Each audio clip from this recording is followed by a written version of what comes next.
Na siya, guys. Nabuo na yung vanity ni ate. Is it like, what do you call this, anak? Yeah. So, parang glass organizer niya. Paglalagay niya ng ano. So, katatanggal ko ng mga sticker. Yan na siya, guys. Yan. Kailangan na lang linisan at punasan yung glasses.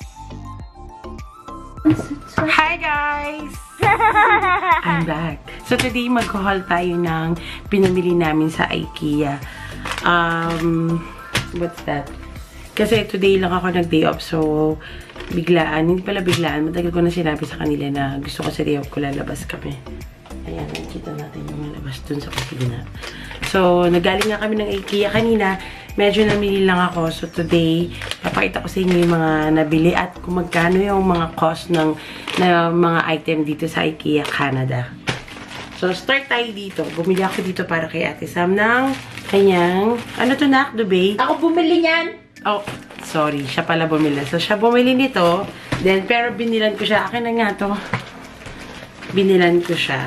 So, ito yung kanya. This is, where's your, ano? Ito binili niya. Fried onions. Where's your receipt? Asan yung receipt mo? So, eto. Yung binili ko sa kanya, this is worth of $29. So, $29 Oh my God! Ang mahal pala niyan! Nascam ako dyan ah! It's included of, ano, 1 feet, and then 1 flat, and then 2 pillowcase. Oh my gosh! Then, yung binili niya, medyo napamahal daw siya na hindi ko alam. Kasi this one, it's only a duvet cover and a pillowcase. So, I'm ito so yung pangalan niya. Ito yung tandaan niyo yun yung binili niya. Full queen siya. Yung cloth niya kasi, ang maganda dito is 310 yung thread niya. Na yun yung pinaka-cotton, contribution ng cotton. Kaya maganda yung quality nito. So, yan yung sa kanya. Then, for myself, ito yung sa amin ni Daddy, ni Budong. Ang bili ko dito is $39, I think. Oh, it's only $29. So, $29. So, $30. Pero, duvet cover lang to. Tsaka dalawang pillowcase. So, ito yung prints niya, guys. I'm so shocked. Yan. Ito yung mga pinikukuha ni Sam is only plain white. No, nag-away kasi kami kanina doon kaya hindi ko napansin yung presyo. Tapos, then, binilan ko siya ng isang, what do you call on this, anak? Basta organizer niya para sa drawer niya, sa closet niya pala. Ihahang mo siya, guys. Ikiklip mo siya, tapos may mga parang drawer, pero wala siyang ano, napo-fold siya. Ayan. Pag hinang mo to, mahaba siya. So, ito yung itsura niya, bale. Yan, magiging ganyan siya. Yan. So, snappy lang siya. Isnanap mo lang siya. I-snap mo lang siya dun sa pinaka-hanger tool niya. Ipakita mo na yung ano mo, sa palok. Teka lang. Meron din syempre sa Ikea, hindi lang puro mga gamit sa house. Meron din silang mga gamit sa kitchen. No, Swedish food. Yeah, to Swedish food daw to. Onion, fried onion. So pero pag pinrito mo sa Pilipinas, Filipino food na rin. What do you call on this, Anna? Fried onions is right there. No, I mean, how much is this? Oh, yeah, presyo. ikaw taga-sabi ng price. Kasi ang haba, ayan o, yun, nandun sa kanya. I know it's just, So, fried onions ng Ikea. Yan. what do you call that? I don't know. Ay, alam ko yan. Natatandaan ko. It's just $3. So, $2.99. Dito kasi mahilig mag-$9.99. And si Budong, binila namin siya ng baon niya. So, ito rin yung, kumbaga, microwavable din siya. So, baonan niya to. Yan. Pero dito, guys, separate yung price nung pinakababa and bottom, top. Iba rin yung price. So, how much is this? That one, what do you call that? Ito siya. Yung code niya is 1917. Oh my gosh, man, alam yun. May code eh, oh. I know, but kasi iba yung salita nila, Swedish eh. Yung, I don't know. Hindi ko maintindihan. Then, syempre, kung meron siyang round, dito sa ulam niya to. Ako. So, ito yung mahaba. Ano, so, how much to? You have to check. Ay, So, I can tell them how much. Ito naman, kasi ako nakakaintindi 1934. May code na 1934. What? So, separate din yung price ng top and then yung pinakababa. So, Mama, kahit may tag siya dyan. Hindi yun yung nakalagay sa resibo. Ang isa pa pala dito, guys, sa IKEA, wala silang separate tag price. Wala. Individually, wala. Kung saan naka-organize yun, sa mo nakita siyang section, may kita mo na lang yung price dun sa pinaka-bottom part. So, doon ka na lang nagko-compute kung magkano yung whatever kailan kukunin mo. And this one, the bowl, like plates. Check. Habi mo, ikaw taga-check. Ano ba? Kasi iba-iba. Gusto mo So, I mag-invento bought na lang two ako. for this, like medyo malalim for the sabaw. Kasi mahilig kami magluto. Okay, sabihin mo yung pangalan niya. What is this? Kasi yun yung nakalagay. The code lang, anak eh, 1928. No, ako. Tingin. 1928. Iba-iba. Kita mo, there have codes. No, you can check. Swedish. Nakita ko na. So, 365 food. So, ito. Yung 365 food niya is $2.99 ang isa.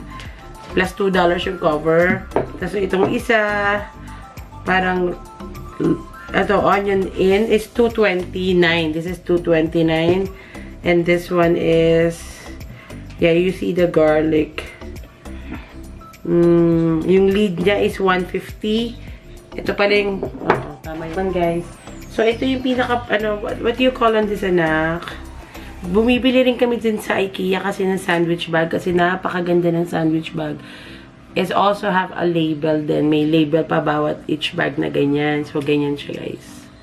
Yan. Tapos, talagang sealed siya. Maganda yung maganda yung quality ng IKEA sandwich bag. So, mga pambaon, mga ganyan. Extra. Kung mag-add ka ng may sandwich ka or whatever. Kung meron kang ulam, kanin, pwede pa rin dito. So, ginagamit din namin to sa mga lagayan ng spoon and fork ni Budong pag pumapasok siya. So, yan. Then, bumili rin si Budong. Parang school day, no? Bumili namin siya ng pambaon niya. Pakuha mo dyan. So, ito naman, guys, yung baonan niya para sa may sabaw. So, hindi ko pa nabubuksan. This is $5.98. What was that for? Why did you try to open it? When you said hindi ko pa nabubuksan. Hindi ko buksan nila. No, don't open it. Let him open. Then, bumili niya ako ng pang-design para sa washroom. Check. So, separate yung price nito mga halaman plus separate yung pot. Para yung mga pot niya. So the pot is $3.99 each. So, $3.99 each the pot. Oh, no! Yeah, it is! Oh, yes. It is. Ang kulit. And the halaman is yung $2 something. Halaman is $1.99 each. Yes. So, the pot is mas mahal pa dun sa halaman. Eh, kasi hindi naman totoo, guys. Yeah. Hindi siya totoo, guys, ha? Pero maganda lang kasi. Dahil gusto ko nga magkaroon ng bagong ambience yung... Wait. So, I'll show them. what's that? No. Show me yung halaman mo. Yeah. She's so obsessed with halaman. It's her dream. Yeah, But- guys, Guys. I have obsession sa halaman. But many times, bumili ako What? ng real plants sa bahay. What? Ito ang mga halaman niya. Ayun, Hindi guys, sobrang nabubuhay. lungkot. So, hindi nabubuhay. Hindi ko alam, may something ako. Hindi ako swerte dyan. So, I decided from now on, wala nang halaman na real sa bahay. So, mga fake ka na lang. Para lang magkaroon ng konting green sa house. Then, Guys, walang pulya. talagang Lahat patay! yan yung isa. So, dalawa na yan, guys. Many pa. Meron pa akong mga maliliit na mga pang corner, pang ibabaw ng table. Huwag na natin Hindi ako ipakita yung iba sigurete. dahil masyado ng bulok. Napaka-bad. So, sabi ni Daddy, bilangan na namin ng bagong, what do you call on this? This one, how much? The can opener. So, maganda yan, guys. Maganda yung mga quality ng mga gamit sa That's IKEA. $7.99. So, $7.99 to. Same And thing. we have the garlic cracker. Ito siya. Sabi ni Sam kasi, garlic, gusto raw niya ng ganito. Pang piga. Parang ika-crack mo siya, tapos paglabas, as in, magiging minced na siya. Magiging minced na yung garlic. Ay, pag ganun, pipala ako siya. Then, I finally found something here. Yan! Yay! Pang sinampalukan, guys! So, dahil Kanya-kanya ang ganda talaga. small bamboo something, pero kailangan mo siyang ayusin. So, Saan mo naman lalagay yan, Mom? dala sa corner. Lahat ng corner lalagay.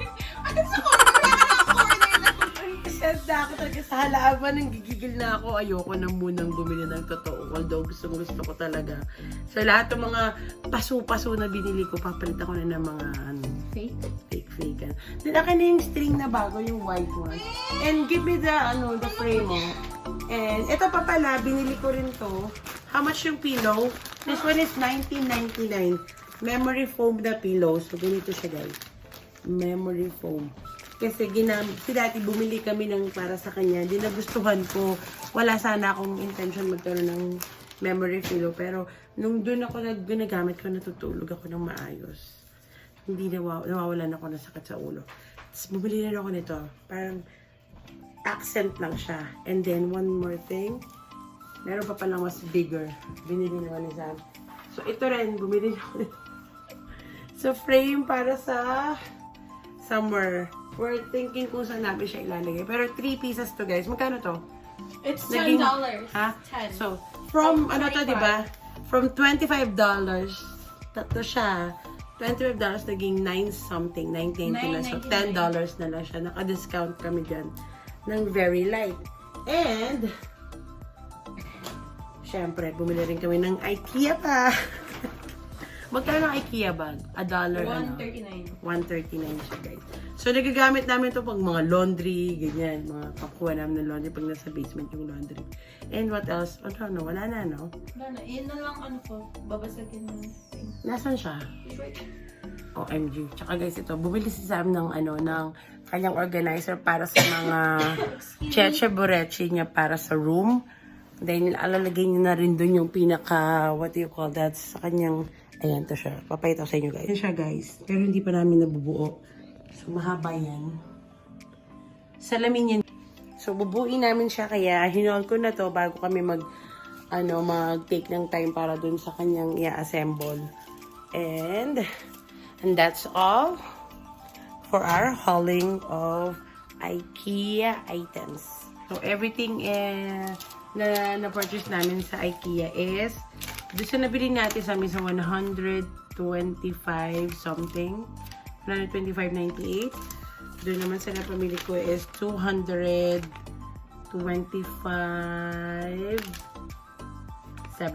So, all in is parang 300, 2, 1, 3. Guys, tulungan ko na siya. Magkano? 325. And 125? So, 350 in total. 350. All in, kasama na yung kanyang organizer na glass organizer. Papakita ko sa inyo yung pinaka, yung pag assemble na namin later, may kita nyo kung anong itsura nun. Then, yun is only $69. Parang, plus the tax is $70 something. Thank you guys for watching. Hope you guys liked this video. Please share and subscribe to my channel. To those who are new on my channel, please subscribe. Thank you for watching. Bye-bye.